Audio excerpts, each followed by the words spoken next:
America के राष्ट्रपति Donald Trump ने भारत में आईफोन बनने को लेकर एप्पल को एक बार फिर धमकी दी है। शुक्रवार को ट्रंप ने कहा कि अमेरिका में बेचे जाने वाले आईफोन का निर्माण भारत या किसी अन्य देश में नहीं बल्कि अमेरिका में ही होना चाहिए। ट्रंप ने कहा कि उन्होंने पहले सीधे तौर पर एप्पल के सीईओ टिम कुक को बता दिया था कि यदि एप्पल अमेरिका में आईफोन नहीं बनाएगा तो कंपनी पर कम से कम 25% का टैरिफ लगाया जाएगा। ट्रंप की इस धमकी के बाद एप्पल का शेयर 4% तक गिरकर $193 पर आ गया। ट्रंप ने सोशल मीडिया प्लेटफॉर्म पर भी लिखा कि अमेरिका के राष्ट्रपति डोनाल्ड ट्रंप नहीं चाहेंगे कि एप्पल के प्रोडक्ट्स भारत में बने। पिछले हफ्ते ट्रंप ने कंपनी के सीईओ टिम कुक से कहा था कि भारत में फैक्ट्रियां लगाने की जरूरत नहीं है, इंडिया अपना ख्याल खुद रख सकता है।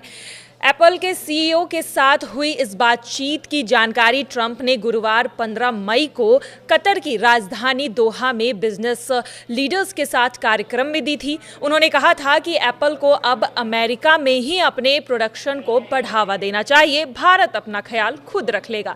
इसके बावजूद एप्पल की सबसे बड़ी कॉन्ट्रैक्ट मैन्युफैक्चरिंग कंपनी ने भारत के साथ $1.49 बिलियन का निवेश कर लिया है।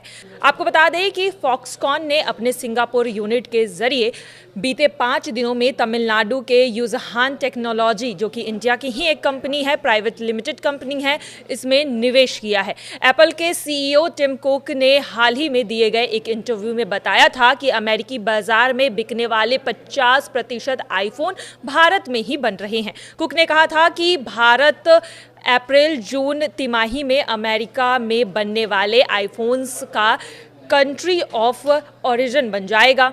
वहीं आपको बता दें कि उन्होंने ये भी बताया था कि एयरपॉड्स हो गए या फिर एप्पल वॉचेस हो गए, जैसे इन सारे प्रोडक्ट्स का ज़्यादातर वितरण जो है वो और उसका निर्यात बाहर से ही किया जा रहा है। आपको बता दें कि ये सारे प्रोडक्ट्स भारत में बनाए जा रहे हैं, लेकिन अब डोनाल्ड ट्रंप ने साफ तौर पर यह कह दिया है कि एप्पल अगर वहाँ पर मैन्युफैक्चरिंग करता है, भारत या किसी अन्य देश से मैन्युफैक्चरिंग मंगाता है, तो अमेरिका उस पर 25% टैरिफ लगाएगा, जिसके बाद अब एप्पल की मुश्किलें बढ़ने वाली है। और अब देखना यही होगा कि इसके बावजूद अगर अमेरिका भारत के साथ इस तरह के डील करता है तो एप्पल को आने वाले समय में कितना झटका लगता है और क्या अमेरिका में एप्पल के आईफोन के दाम बढ़ने वाले हैं।